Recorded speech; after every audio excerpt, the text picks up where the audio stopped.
Alors, bonsoir, bonjour, on ne sait plus trop comment dire ça, là, avec le beau soleil qui entre ici. Je vais dire bonsoir, puisque ça va être bonsoir comme ça jusqu'à la fin de la soirée. Alors, je me présente, je m'appelle Alain Beaulieu, je suis écrivain, j'habite ici tout près même, à Québec. Je suis aussi professeur à l'Université Laval et je suis très heureux d'être ici ce soir quand Isabelle Gagnon, par l'entremise de Claude Marcotte, qui travaille ici au Tam Tam Café, m'ont contacté.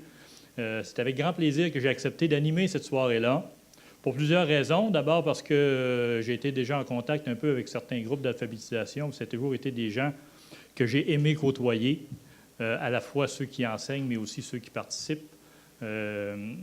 Mais aussi parce que, bon, évidemment, disons que j'ai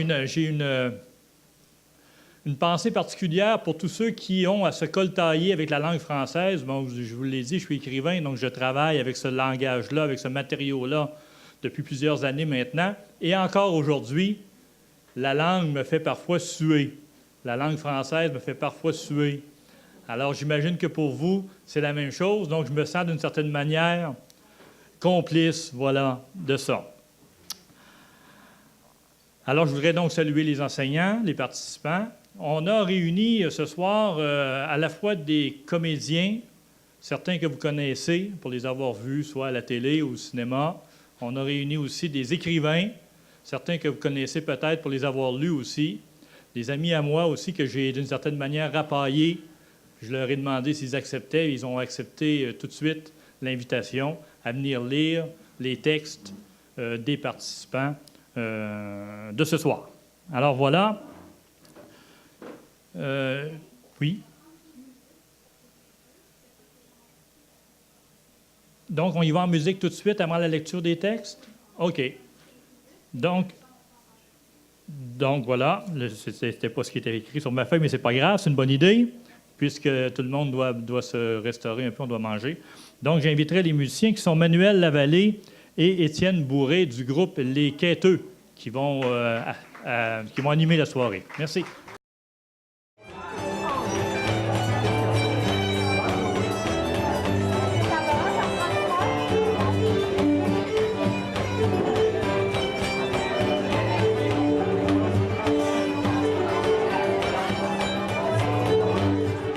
OK, mais là, ça prend du monde qui tape des mains, par exemple.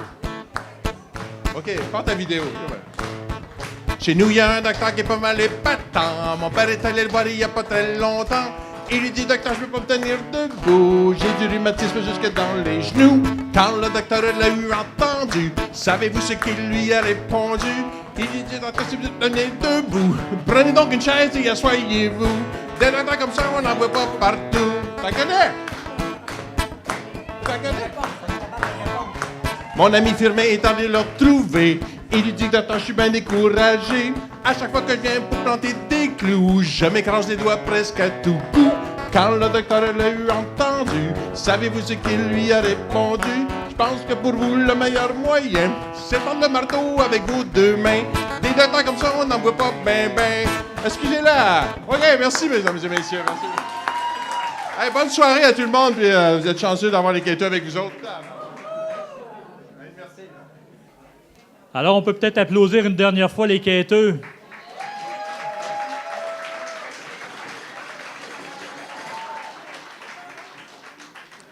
Alors, écoutez, on va vous demander d'être attentifs parce qu'on va recevoir maintenant deux personnes. D'abord, le comédien Guy Tauvette. Guy Tauvette, que vous allez probablement reconnaître, qu'on a pu voir ici au théâtre il y a quoi, 2 ans maintenant, 2-3 ans, dans les Mains Sales. Ça a été joué ici au Trident.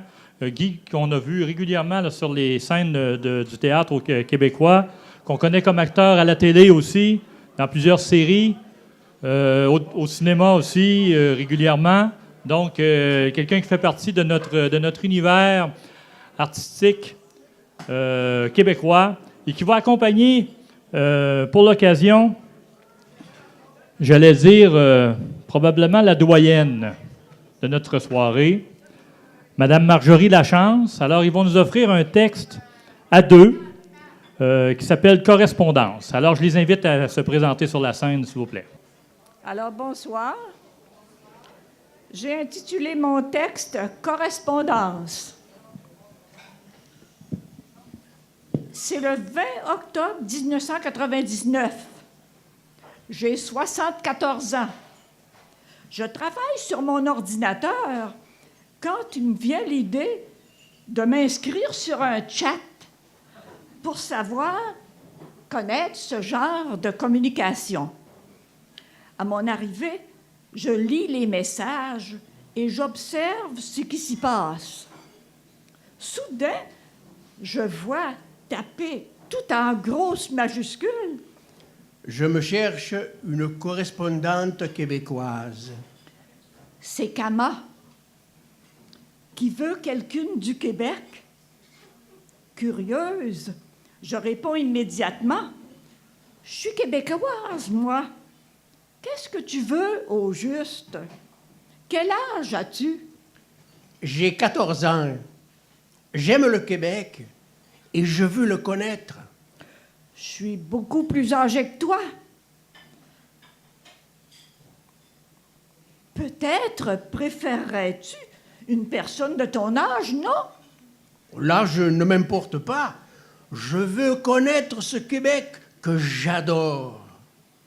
J'ai affaire à un adolescent.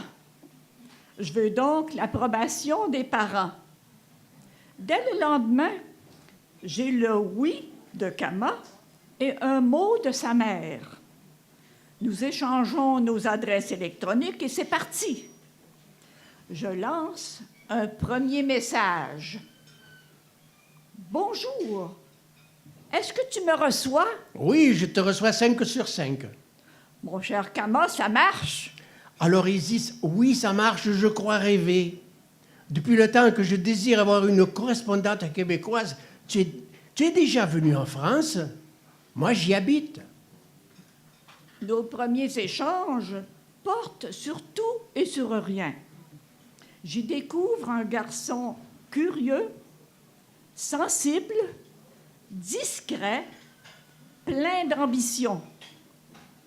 J'apprends qu'il suit des cours de théâtre depuis l'âge de 5 ans et qu'il rêve d'écrire. Une histoire qu'il avait commencée a été abandonnée. Je l'invite à m'envoyer son texte. La qualité me surprend. Je l'encourage à le terminer. Je l'édite et Pâques voit naître son premier bouquin.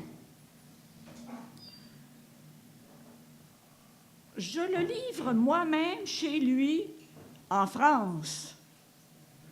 Quel bonheur de causer de vive voix avec lui et de connaître sa famille. Quelques mois plus tard, je les ai reçus chez moi avec sa mère, sa sœur. Les années passent, les courriels s'accumulent. Ils sont imprimés et reliés en 14 volumes d'environ 3 cm d'épaisseur. Kama les conserve et les relit de temps à autre pour savoir ce que nous faisions ou disions à la même date du jour, quelques années auparavant. Notre correspondance a évolué. Nos messages du 9 septembre et du 11 octobre 2009, l'an passé, en témoignent. Chère Isis, j'ai envie de t'écrire. Demain, c'est mon anniversaire. Je me sens dans un drôle d'état. Cette année 2009 est particulière. Je ne sais pas bien ce que j'ai ces derniers temps. J'ai comme un peu de mal à y voir clair dans ma tête. Je me pose beaucoup de questions sur moi, sur la vie. J'ai du mal à comprendre le monde. Du mal à comprendre. Je trouve que l'humain est trop complexe. C'est fascinant. J'ai envie de pleurer, mais je n'y arrive pas. Je ne sais pas bien pourquoi. Bien que beaucoup de gens soient autour de moi et me donnent de l'amour, de la force, je me sens seul quand même.